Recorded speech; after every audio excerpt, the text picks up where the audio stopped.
Hello everyone, कैसे हैं आप सब। स्वागत है आपका एमके क्लासेस में। तो लास्ट वीडियो में हमने जम्मू एंड कश्मीर हिस्ट्री की एंशियंट हिस्ट्री, जो हिस्ट्री ऑफ कश्मीर की पार्ट में हमने एंशियंट हिस्ट्री कंप्लीट करी थी। आज के पार्ट में आपको मेडिवल हिस्ट्री देखने को मिलेगी और इसी पार्ट में आपको जब मुस्लिम रूल की स्थापना होती है कश्मीर में, उसका भी आपको काफ़ी कुछ देखने को मिलेगा। ठीक है, उसके रेन में मुस्लिम रूल में कौन कौन सी डायनेस्टीज आई थी, उस सब के बारे में हम पढ़ेंगे। कौन कौन से मेन रूलर्स थे उनके टाइम पर।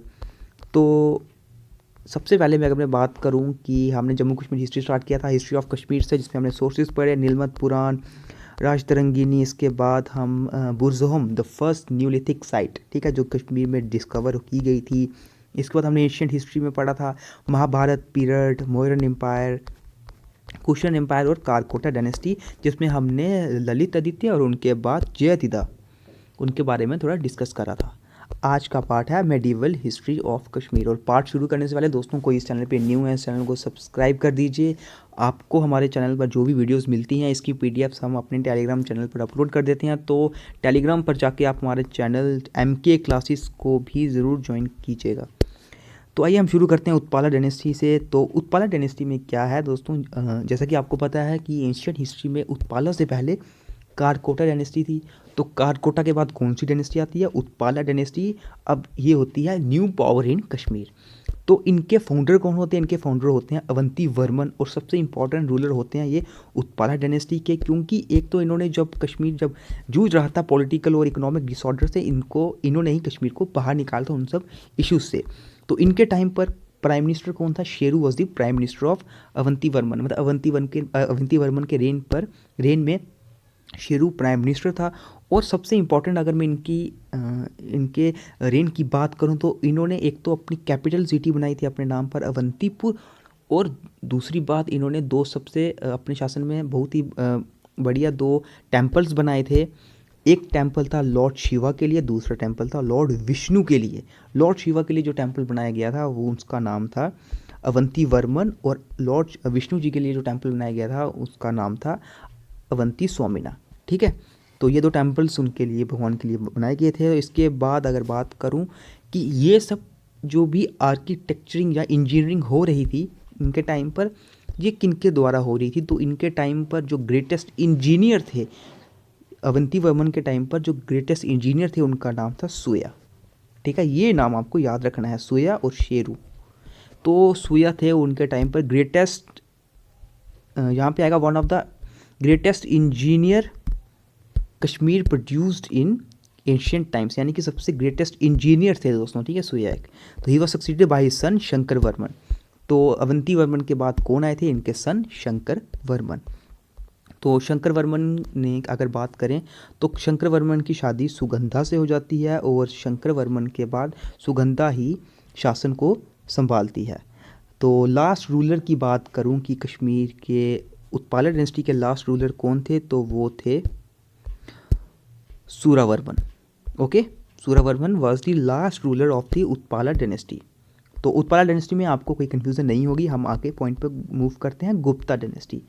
तो गुप्ता डायनेस्टी में दोस्तों, गुप्ता डायनेस्टी में सबसे, अगर मैं इसके फाउंडर की बात करूं सबसे पहले, तो पर्व Gupta was the founder of Gupta dynasty. Gupta dynasty के फाउंडर थे पर्व गुप्ता। इनकी शादी पर्व गुप्ता के बाद उनके सन यानी कि खेम गुप्ता शासन संभालते हैं। और खेम गुप्ता की शादी किससे होती है? दीदा। दीदा कौन होती है? Daughter of the ruler Lohara, जो पुंछ के होते हैं। एंड ग्रैंड डॉटर किसकी होती हैं? ये Shahi king of Kabul. Okay, Shahi king of Kabul की ये ग्रैंड डॉटर होती है। अब जो खेम गुप्ता था, ये बोलते हैं जो पत्नी का गुलाम रहता है, पत्नी से थोड़ा डरता है, पत्नी का गुलाम एक टाइप का बोल सकते हैं। तो ही was A mayor puppet in her hand. Khem Gupta दीदा के लिए एक मेयर पपेट थे, यानी कि जो पत्नी की गुलामी करता है। And was nicknamed as Didda Kshema. तो इसी के लिए उनको दीद खेमा के नाम से भी चिढ़ाया जाता था खेम गुप्ता को।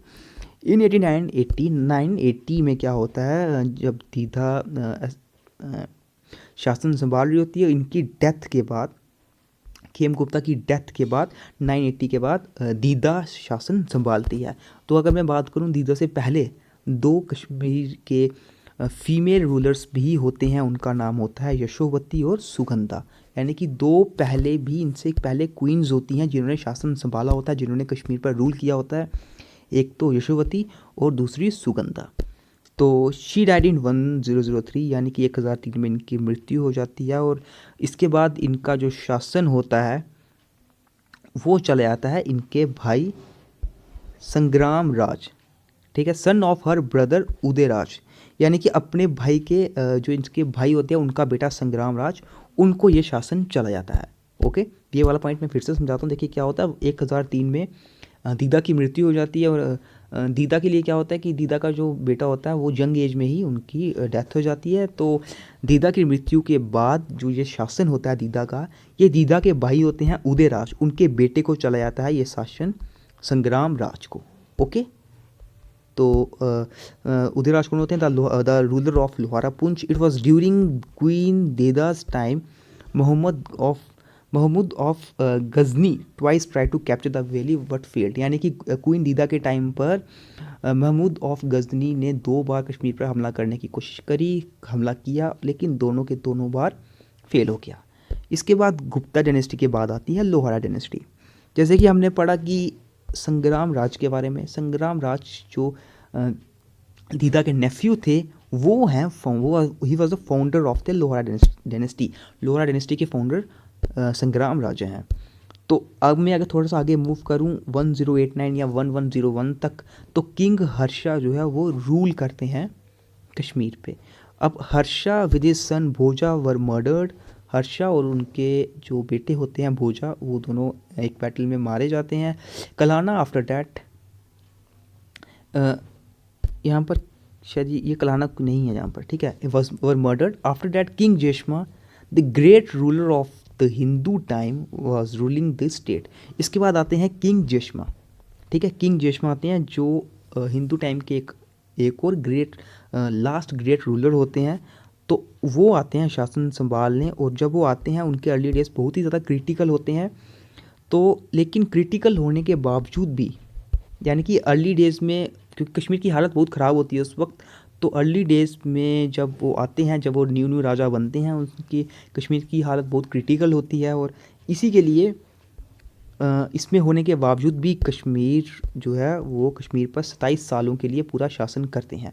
जितने भी टेम्पल श्राइन्स वगैरह होते हैं वो सबको रिस्टोर कर देते हैं। The people after a long time heaved a sign of relief. बहुत देर बाद इनके शास्त्र में आकर थोड़े लोग शांतिपूर्वक रहते हैं, चैन की सांस लेते हैं, आप ये भी बोल सकते हैं। अगर मैं थोड़ा इसके बारे में और आपसे डिस्कस करूं, देखिए दोस्तों, होता क्या है कि जो कल्हाना होते हैं ना, कल्हाना के फादर होते हैं चंपका, ठीक है। तो चंपका किसके शासन में होते हैं, किसके शासन में एक मिनिस्टर होते हैं, वो होते हैं किंग हर्षा के टाइम पर। ओके, ये वाला पॉइंट आपको याद रखना पड़ेगा कि जो कल्हाना के फादर हैं, एक तो कल्हाना के फादर आपको पता होना चाहिए कौन है। कल्हाना के फादर है चंपका, और चंपका किसके शासन में एक मिनिस्टर होते हैं, वो होते हैं किंग हर्षा के टाइम पर। और अगर मैं बात करूं लोहारा डायनेस्टी के लास्ट रूलर की, तो वो हैं वनिता देवा, ठीक है। Vanita Dev was the last ruler of Lohara dynasty. अब देखिए हिंदू जो रूल होता है ये कैसे कैसे धीरे धीरे ख़त्म होने लगता है। The last lap of Hindu rule from 1171 to 1339। इसमें काफ़ी जो कमज़ोर हिंदू रूलर्स आते हैं, हिंदू किंग्स आते हैं। इनमें से एक थे सहदेव, जो 1301 से 1320 तक राज करते हैं। During his reign Kashmir was invaded by Tartar chief Zulqadar Khan, या इसको ज़ाला चूबी बोलते थे और दुलू चाबी बोलते थे, ठीक है। कहाँ से थे ये? सेंट्रल एशिया से थे ये। In the beginning of 14th century Mongol Dulucha invaded valley. तो इसी की बात की जा रही है कि 14th सेंचुरी में जो एक मंगोल होते हैं दुलुचा, ये वैली में अटैक करते हैं। कहाँ से? Northern side of Zoji La pass with an army of 60,000 man, 60,000 लोगों को लेकर। और सहदेव जो हमने बात करी सहदेव की, इनके टाइम पर शाह मीर फ्रॉम स्वात टेरिटरी, रिंचिन जो लद्दाख के प्रिंस होते हैं, इसी के साथ Lanka Chak from the territory near Gilgit came to Kashmir. तो इन्हीं के टाइम पर देखिए कितना कुछ होता है। जब रिंचिन के पास जो थोड़ा शासन चला जाता है, Rinchen after proclaiming himself as a king embraced Islam and renamed himself as Sultan Sadruddin. तो रिंचिन पर जब आगे आप मैं बताऊंगा कि अटैक कौन करता है। रिंचिन पर जब मुस्लिम रूल्स का थोड़ा अटैक होता है, जो इन पर अटैक करते हैं दोस्तों वो होते हैं शमसुद्दीन, और इन्हीं के नाम पर जो डायनेस्टी पड़ती है शाह मीर डायनेस्टी, ठीक है।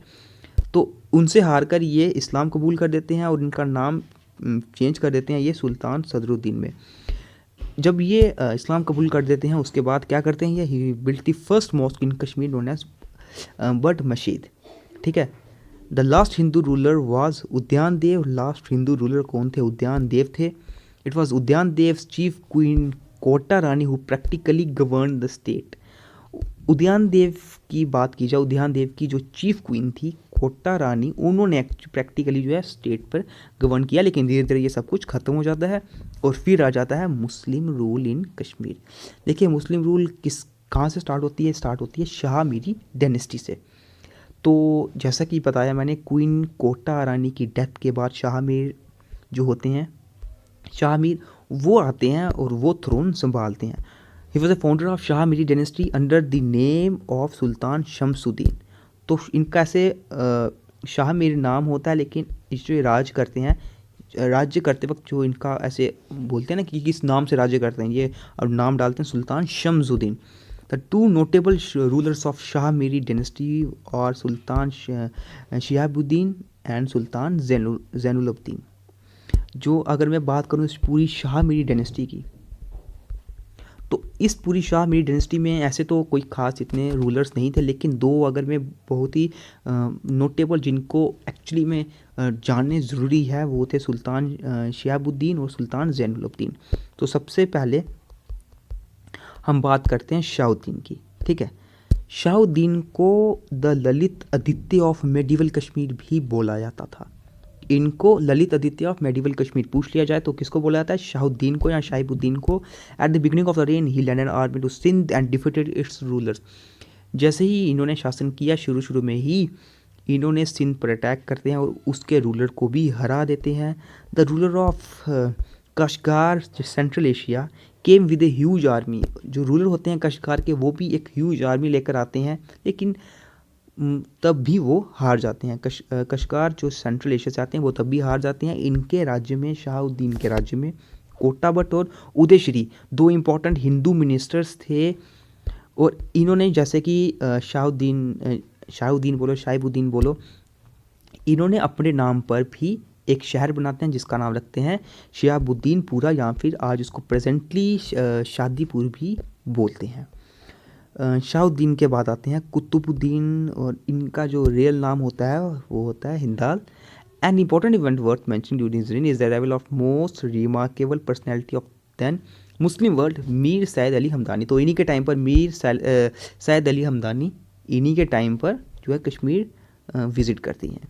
इसके बाद आते हैं सिकंदर। सिकंदर कौन होता है? सिकंदर होता है इस कुतुबुद्दीन का सन, और इस सिकंदर को औरंगज़ेब ऑफ कश्मीर भी बोला जाता है, ठीक है।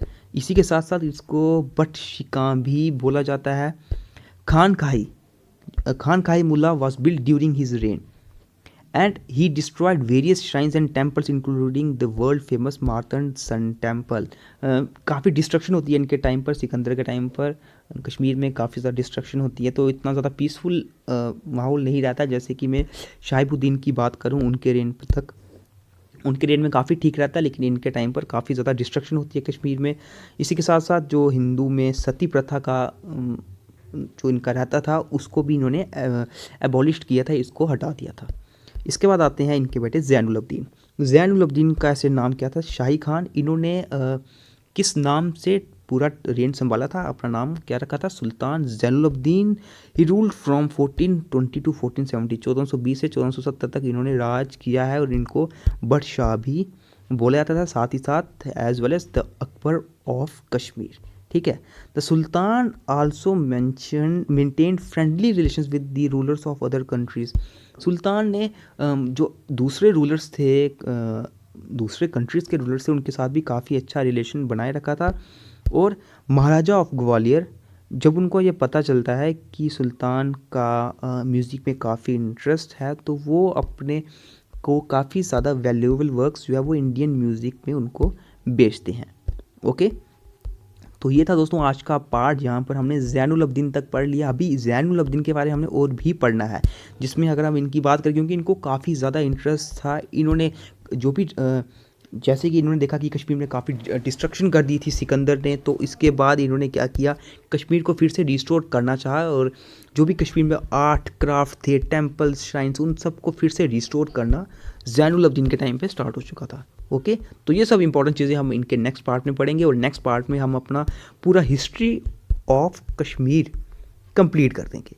ओके, लेकिन सिर्फ हिस्ट्री ऑफ कश्मीर कंप्लीट होगी, अभी हमें हिस्ट्री ऑफ जम्मू भी पढ़ना है, और उसके बाद हमें history of Jammu and Kashmir combined भी पढ़ना है।